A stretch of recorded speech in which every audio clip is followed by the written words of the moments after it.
Welcome to the FUMS Now podcast show, where you'll gain information, inspiration, and motivation for living your best life with multiple sclerosis.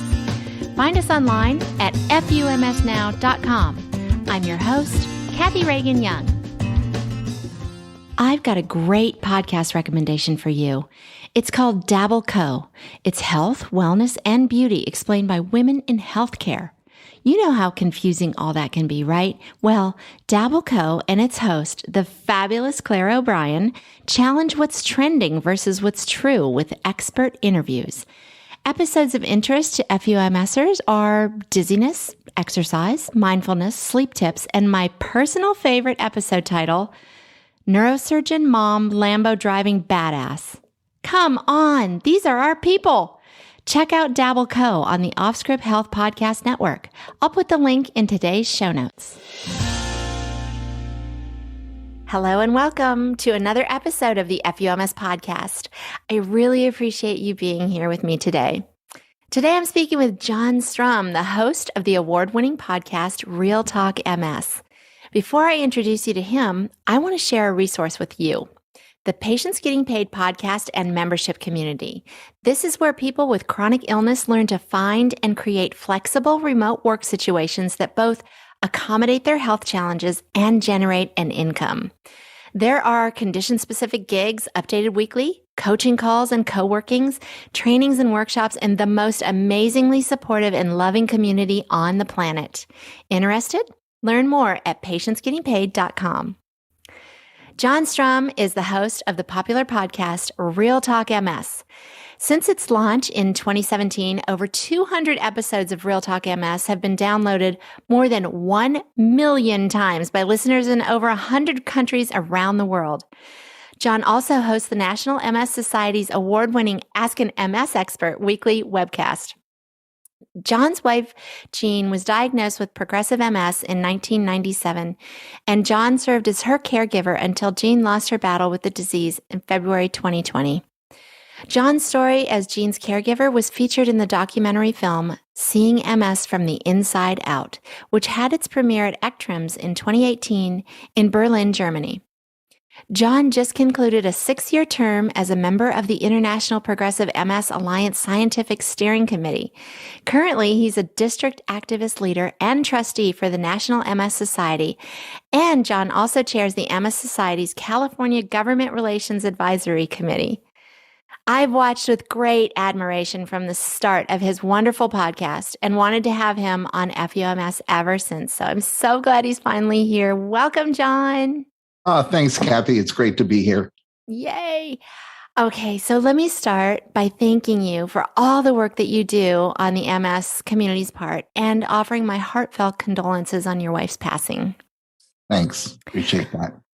If you would please take us back to your wife's first symptoms and subsequent diagnosis. I know she was an avid biker, like avid as in 40 miles a day, right?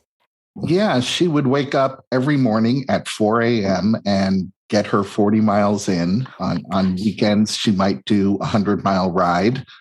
Wow. And one morning, we were having coffee together, and I noticed that there was a tiny tremor in her pinky finger as she was holding her coffee cup. And I looked across the table. I said, "What's that?" She hadn't even noticed it. And she said, "Well, I don't know what it is, but I should probably have it looked at." And 90 days later, that led to her diagnosis with secondary progressive MS. Oh, okay. I can only imagine how difficult that was. I'm glad that you said it was 90 days. I was going to ask you because I know that a lot of people sort of back in the day, it took sometimes years to get a diagnosis. So I guess 90 days is not that long in the overall scheme of things, but I bet it was painful to wait and try and figure that out. But there were, I think maybe, were there 2 medications, MS medications at the time? Is that right? It wasn't the plethora that we have now for sure.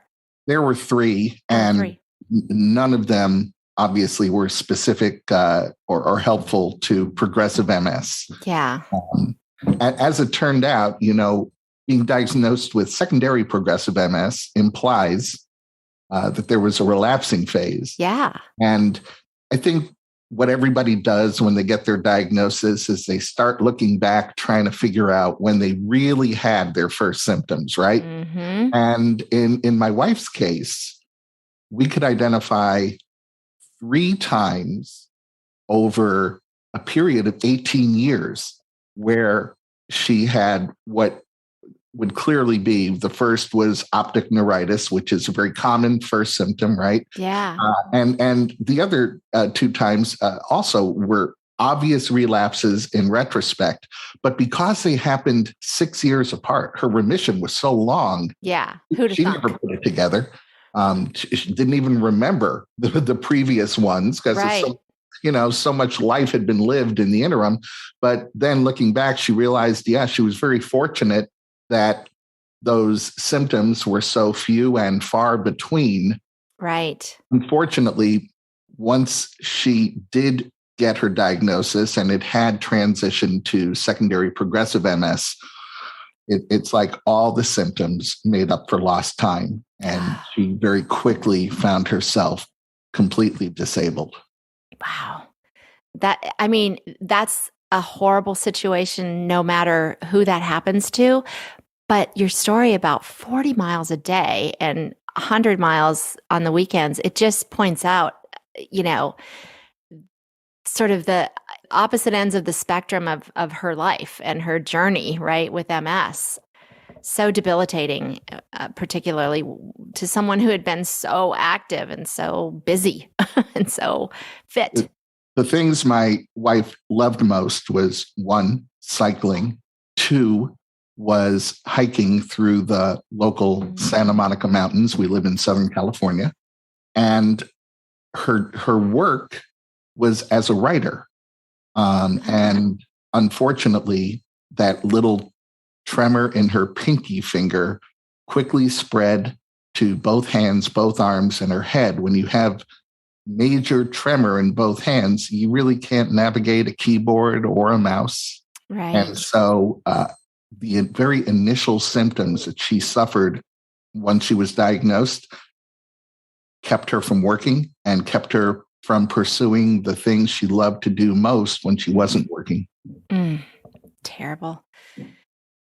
Based on all that you do, as we heard in the intro, and I've been following you for these years, you do a lot of traveling and advocacy and activism work. I assume that this is now your life's work, right? What did you do before dedicating yourself to MS's work? So before I was doing all that, well, directly before that, I was my wife's caregiver and advocate. I actually stopped working for a little more than a decade to do that. Prior to that, I was very involved in tech-based marketing, and was fortunate enough to have had some success there that allowed me to step back from the workforce for a period of several years. Excellent. All right. Well, you were featured in a documentary that shares the stories of 3 people dealing with MS called Seeing MS from the Inside Out, which I will link to in the show notes, and I highly recommend everybody watch it. It was really beautifully done, and it shares the stories of 3 different people with MS. And in it, you mentioned that you were unemployable. I assume that's because of your caregiver duties, right? Right. And I guess, how were you able to support yourself? I think you just answered this because you had done well previously, but with all the medical services and the costs involved in chronic care and our shitty U.S. healthcare and health insurance, were you able to just fund the health insurance that must have been, all of the healthcare costs and all of that must have been involved in all those years? Sure. And went broke in the process. And I don't mean spent a lot of money. I mean went broke in the process. I lost everything, but I didn't feel there were a lot of options there. Right. So and that, I should point out, was with what anyone would describe as really good PPO insurance covering my wife. And in spite of that, all the things, as you well know, as we all know, all the things that chronic care requires that insurance tends to overlook, Truth. they add up, and they add up quickly. And as I said, it took. There was a time where we thought we could look forward to a comfortable retirement. Thought that I could perhaps retire a little early. Well, those retirement accounts got looted 100% after our savings, after our investments, after everything we had in our financial portfolio was spent. Yeah.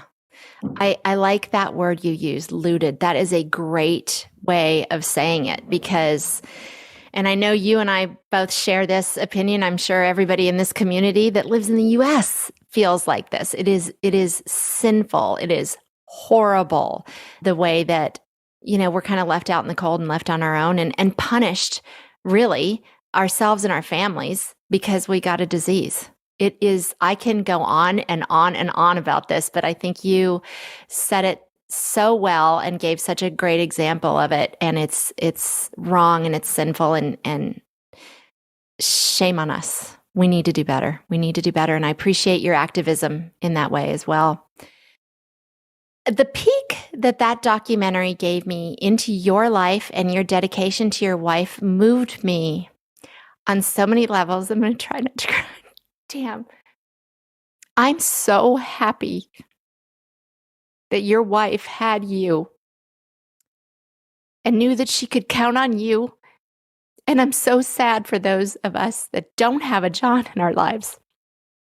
You shared the story that on one of your wife's hospital stays, the doctors recommended she go into a skilled nursing facility, and you had promised her she'd never go into a nursing home. And you said that you were the bad guy in that situation. How so? Do you mind sharing that decision and its impact on you both?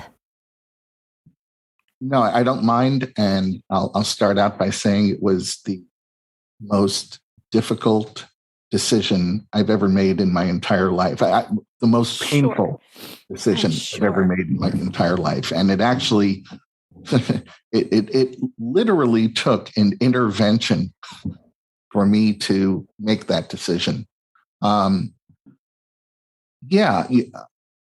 Before my wife's writing career really was established for her, her training was in healthcare research, of all things. Wow. Hello, universe. Right.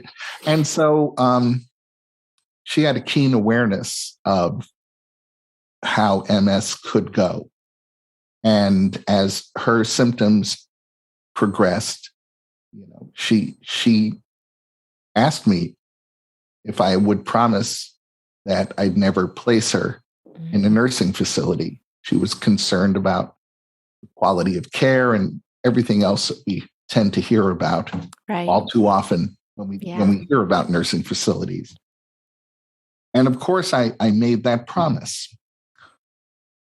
Well, then there came a time where she was being prepared to be discharged after being in the hospital for 3 months. And the discharge coordinator said that we are recommending discharge to a nursing facility. And I said, well, that's not going to happen. And that led to as I said, literally to an intervention. And they took me through several scenarios where it was clear to me that she had reached a point where she couldn't adequately be cared for at home. And at that point, it wasn't only me. I had a live-in nurse as well. And something else insurance doesn't cover. Right. So it was me. It was a nurse. It was a home that looked less like a home and much more like a clinic with all of the equipment that we now had. In spite of all of that, they pointed out accurately multiple scenarios where she would have been in worse condition staying at home.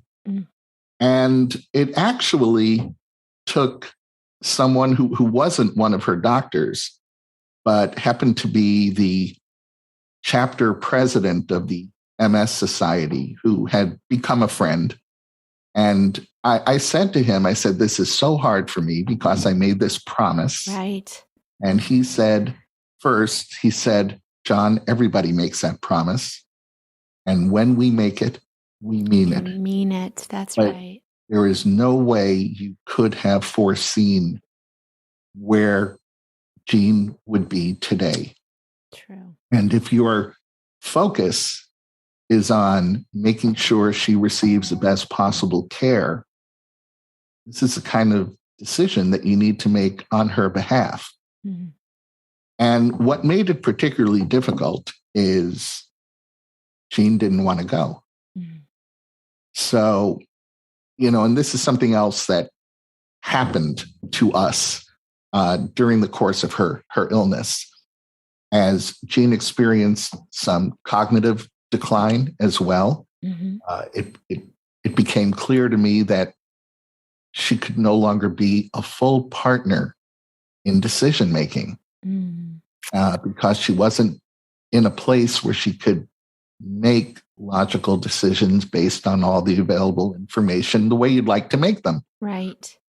That was very difficult because we had approached life as full partners. Mm. We always consulted one another and made decisions together.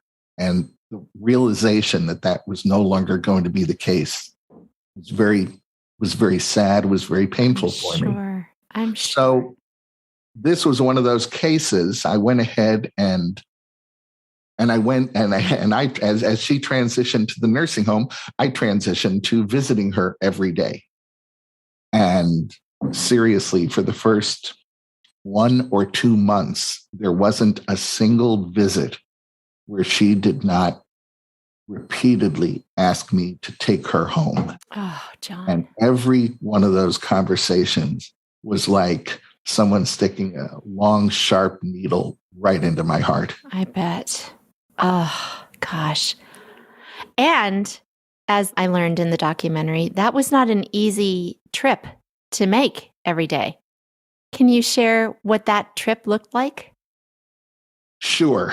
And I'll also say that she was in, I think, 4 different facilities over a period of several years, because the way Medicare works is when you are hospitalized, your nursing home will hold your bed for 7 days.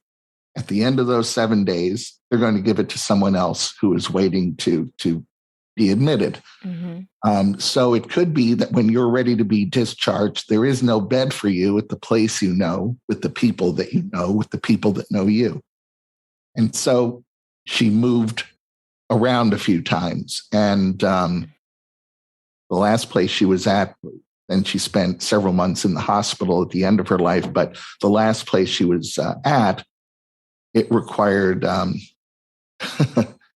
it was quite a journey. It required me taking a bus to light rail, to another light rail, to another bus, and then walking a bit to get to her. It was about a 2-hour and 20-minute commute each way.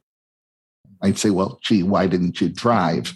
Well, because Los Angeles traffic. Oh, yeah. Might have taken you longer, huh? When I tried navigating it, really, it saved me about 10 minutes. And I was filling up my car every other minute of the day, which today would have been a total nightmare. But then was no picnic either. Yeah. So it just didn't make any sense. It didn't save me any time at the end of the day. So it was just getting to and from seeing her was 5 hours out of my day. And at that point, I would only spend about an hour and a half with her. And in those first, I think you said 4 months or so, every time you went, she was asking you to bring her home. Yes. You're just such an incredible human being. I can't get over it. I'm impressed by you and humbled by your dedication and love, and you're quite an example, Jon Strum. You really are.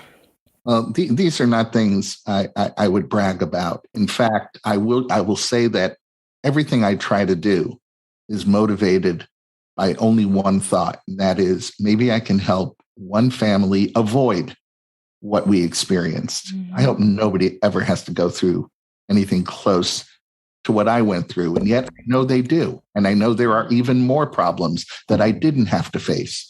So there's a lot of work to be done, and that's truth. That's where I find my gratification in trying to do some of that. Yeah, and that lights you up, and that's what puts you on this path of advocacy and activism, I'm sure, and keeps you there. Cancer research is at a pivotal point as the discovery and development of innovations point to life-changing potential. As a science-led global healthcare company, GSK is committed to uniting science, talent, and technology to get ahead of disease together. Their leadership in new therapeutic approaches, coupled with their focus on patient-centric research, are allowing them to develop new approaches to treat cancers with high unmet need. Learn more at www.gsk.com. You are listening to this show on the Offscript Health Radio Network. Yes, I said radio. My name is Matthew Zachary, co-founder and CEO here at Offscript Health, and I wanted to thank you, the listener, for supporting our hosts, their guests, and our entire network of acclaimed shows, limited series, and major documentaries. In doing so, you are helping to fulfill our mission to make healthcare suck less for all of us together. To learn more about Offscript Health and our network of other shows, series, and documentaries, visit offscripthealth.com. That's offscript.com. At what point then did you decide to start a podcast? And why did you want to do that? Why start there? Or did you start there? That's where I learned of you first. Well, like a lot of people who are affected by progressive MS, one of the things that often frustrated me was I wasn't hearing much about it. We had new announcements all the time about medications to help people with relapsing MS, which is great, but there was nothing. If you were affected by progressive MS, you kind of felt like you were standing on the curb while the parade was going by. Right. And you kept hearing about this might help people improve their quality of life, and you'd like something to improve, well, your wife's quality of life, and there wasn't anything. It was a real frustration of mine, and I shared that with as many people as I could conversationally. Mm-hmm.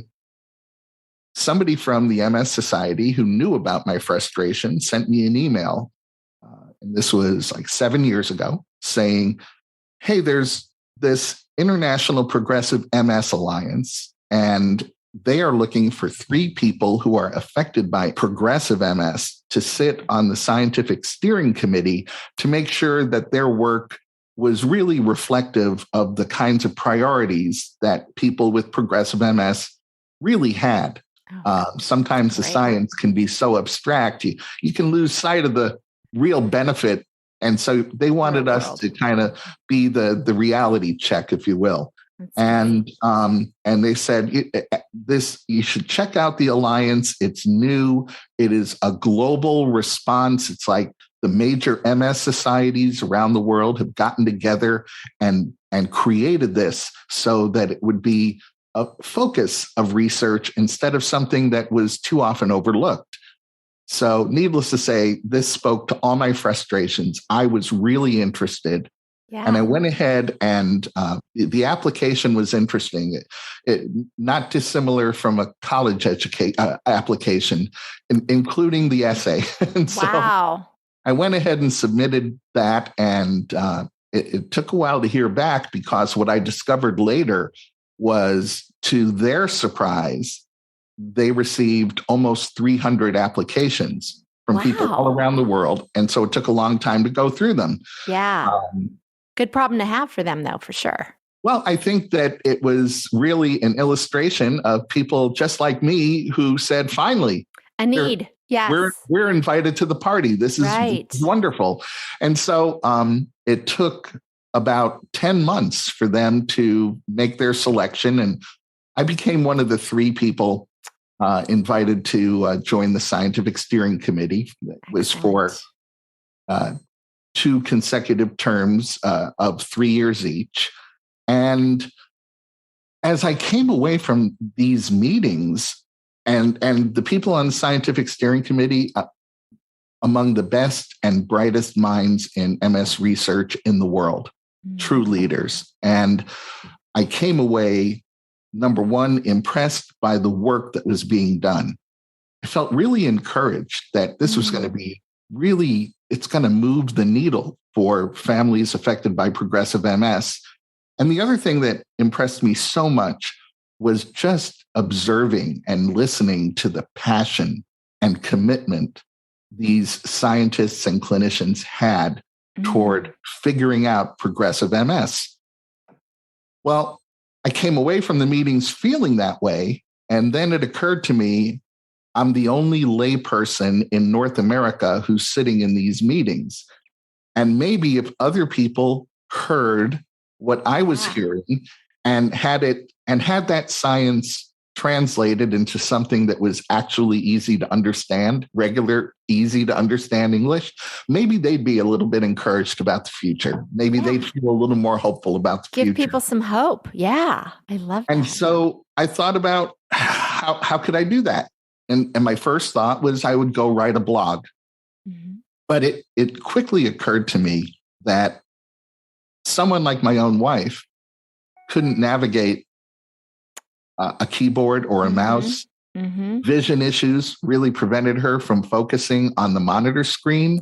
So I thought, well, you know what? The people I want to reach most may be the most challenged to read a blog. Yeah. So what else could I do? And that's when the idea of a podcast occurred to me. I knew nothing about it other than I listened to a couple of them. So I gave myself 3 months to learn how to do a podcast. And in that time realized that I wasn't going to limit the information to just progressive MS. There was a lot of really important work being done. And there were people who were real difference makers who were doing the work. And I thought, if I could bring them on the podcast and talk to them and maybe try to narrow the gap a little bit between those of us in the patient and caregiver community and the medical science community, bring us a little closer together, I think good things could happen. So that's really where the podcast came from. Brilliant. I literally, Jon, remember exactly where I was when I listened to your first podcast. Isn't that funny? I'm kind of fangirling a little bit here, but yeah, literally Suffolk, Virginia, in the parking lot of Food Lion. And I don't know where it was happenstance. It wasn't like there was a promo or anything. It was happenstance. Likely I was just looking, through podcasts because I was that's why I started a podcast, because I love podcasts. And I was like, wait, what's this? Real Talk MS? What? And I remember just sitting there. I just stopped and sat there and listened. And I thought, oh my God, yes, this is exactly I'm so thrilled. And I've got to meet this guy and I've got to have him on my show. And anyway, you do such important work. And in particular, from my perspective, is what you said earlier. Like, you take some of these really medically dense, abstract concepts or studies, and you really make it accessible to the rest of us. And I'm so grateful for that. And I know a lot of, obviously, what was it, over 1 million downloads? A lot of people are benefiting from it. So it's resonating and it's helping a ton of people. The doors to the Patients Getting Paid membership community are now wide open. This is a community of people with chronic illness learning to find and create flexible remote work that accommodates their health. I call us chronicpreneurs. There are trainings, coaching calls, networking opportunities, co-workings, and a ton of resources. Want to take better care of yourself and still generate an income? Join us at patientsgettingpaid.com.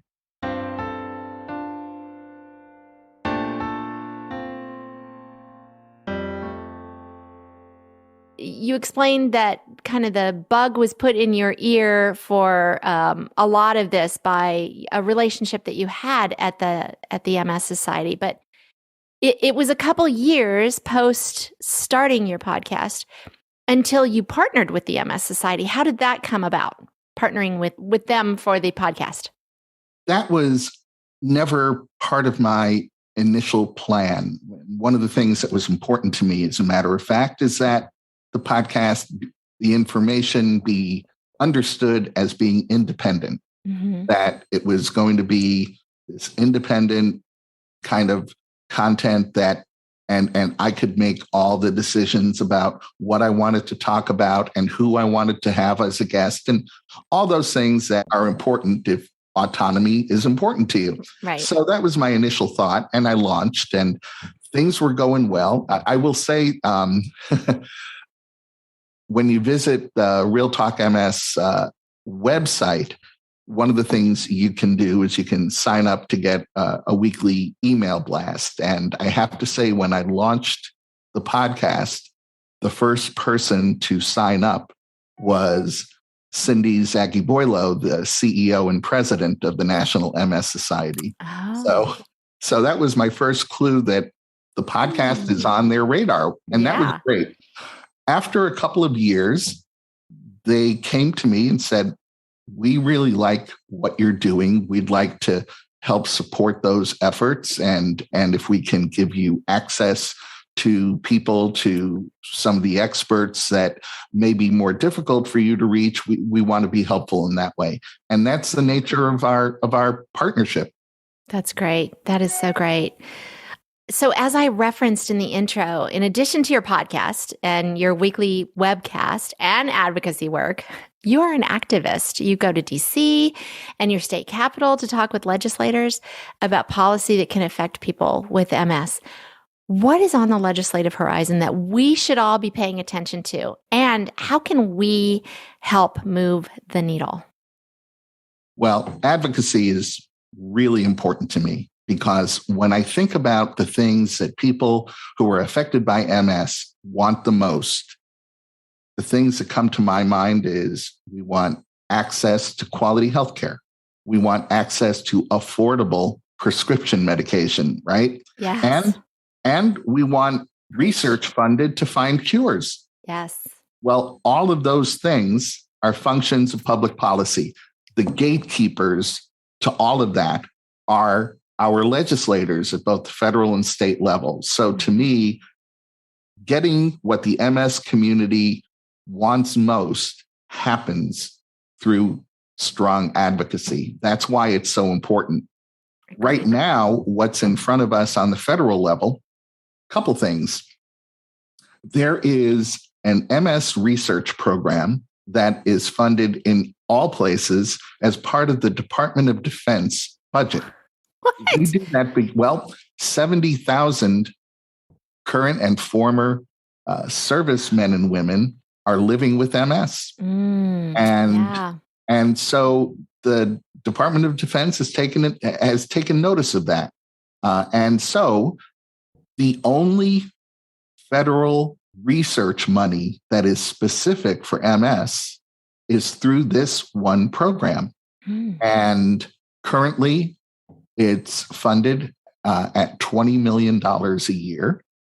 And what we are asking Congress right now is to support $22 million in funding. We think it's a easy and logical ask, because if you just look at inflation right now, it pretty much covers inflation and maybe a cup of coffee. And that's about it.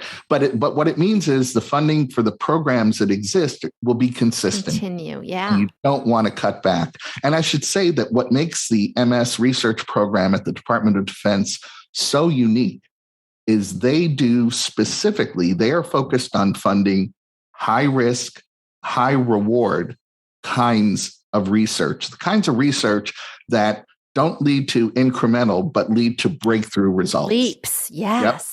And so it's really important. It is an important category of research that we don't want to see overlooked. So that's one of the things that's in front of Congress now. Can I jump in for a second? I may be totally off base, but I don't think I am here, that it was through the military and I believe it was Harvard that did the study on Epstein-Barr virus, where they actually used the C word, right? Cause? Right. So the connection there, huge. We always hear the phrase big data. Well, this study was all about big data. The Harvard team looked at 10 million records of U.S. servicemen and servicewomen. And that's one thing about the military is from the day you show up, they follow you medically. They take your blood the first time you show up. They continue to follow you. They take all kinds of examination specific criteria during your military service and when you leave. And if you're being treated by the VA, they continue following. Yeah. So they have the best set of medical records of anywhere in the United States. And so those are the records the Harvard team used to make this causal determination. Yeah. Yeah. So there's a great example, right? High reward. I mean, who'd have thunk we would have heard that word cause? I mean, I was just so excited when I saw that. And in fact, I interviewed the lead researcher on that. And it's just such interesting research, so impactful and could have a huge impact in the going forward. So yeah, we've absolutely got to keep this funding going with the DoD. And most definitely. What else do you have for us? The other issue that I expect we're going to see is some sort of controls on prescription drug pricing. I don't know what that'll look like yet because that was built into the Build Better Act. Build Back Better. Mm-hmm. That kind of got stalled. And so what we expect to see is parts of that bill pulled out and made into separate bills that are easy for everyone to digest, I guess. Mm-hmm. So we will probably see something that speaks to prescription drug prices. And so right now, we're just reminding everyone in Congress that they're out of control. People with MS should not have to worry about drugs that cost six figures. They shouldn't have to choose, even with insurance, even with Medicare, they shouldn't have to choose between getting their prescription filled and staying on that medication or buying food or paying rent or doing any of the things that we don't want to have to worry about, right? So prescription drug pricing is so important. We'll see it in some form, and we want to make sure that our legislators know this makes a huge difference to people who are affected by MS. Yeah, huge. And how do we do that? How can we support? We call our representatives, we show up at our state capitals and DC and say, everyone can do that. And I think it's great if you do. I happen to think that when we speak with one voice, it carries more weight. And so what I always recommend is you visit nationalmssociety.org/advocacy and you find out how to sign up so that, and it doesn't mean you're going to be marching in the street tomorrow. What it means is you might get 2-3 times a year a text on your phone that says, hey, this is an action alert. And we want you to reach out to your congressional representative. And they make it so easy. You just have to click a couple of buttons and off that message goes. Yeah. But now that representative and all of their colleagues, they're getting thousands bombarded of the message on the same day. And it makes an impact. So I always recommend, being part of that movement because it really, I find advocacy to be the most empowering thing someone can do for themselves. And I think that when you do it as part of an organized effort, you start to see the results too. Yes, I agree. And they do make it so easy. I mean, rather than If you want to stay on top of these things, certainly do it. You should. But for a lot of folks, it's overwhelming. And how do you even start? And how do you stay on top of these things? They make it so easy. As you said, you sign up, you get the alerts. And I mean, you're not even having to come up with the verbiage for the emails. Basically, you just send it. You sign, you send. It's so easy. And like you said, it's speaking with one voice, but boy, are we roaring with all the numbers, right? And I've said this many, many times on this podcast, but I'm going to reiterate it every freaking time. And that is, our legislators are our employees. And sometimes we need to be reminded of that so that we know the voice that we have and the power that we have. And I think they always need to be reminded of that, so they know the voice and the power that we have, because we can give them warnings during their tenure of work for us. And if they disappoint us, we can fire them. So we really do have a lot of power in this. We just have to exercise it.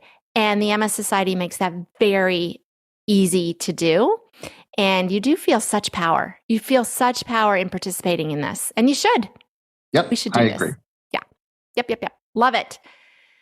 Well, Jon, I just cannot thank you enough for being here. It is my absolute thrill to have you as my guest. And thank you so much again for all that you do for our community, all that work that you do on our behalf. We appreciate you and appreciate your podcast and all the work you do. So for those few people that might be listening that don't know how to find you, can you tell them where do they go? Sure. You can visit realtalkms.com. You can find the podcast in all the places you find FUMS, Apple Podcasts, Google Podcasts, Spotify, Amazon Music, wherever you find your favorite podcasts. Perfect. All right. One more thing before you go, Jon. Mm-hmm. We here in the FUMS Nation speak to this stupid disease as it deserves, and we tell it FUMS every day. Would you please lead us in our salute to the bastard with middle fingers extended, of course, on 3. Are you ready?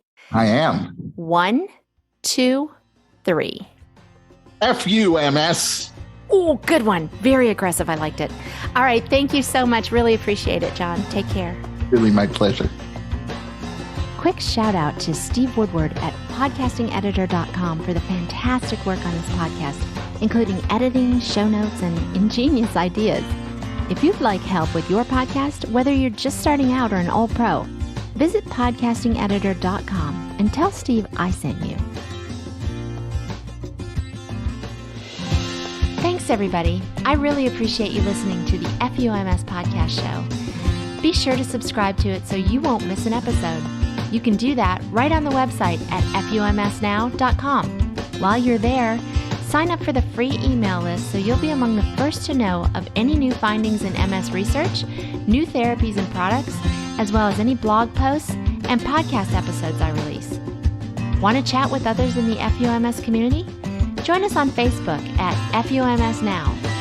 Thanks again, and don't forget to talk to the stupid disease as it deserves. Tell it FUMS every day.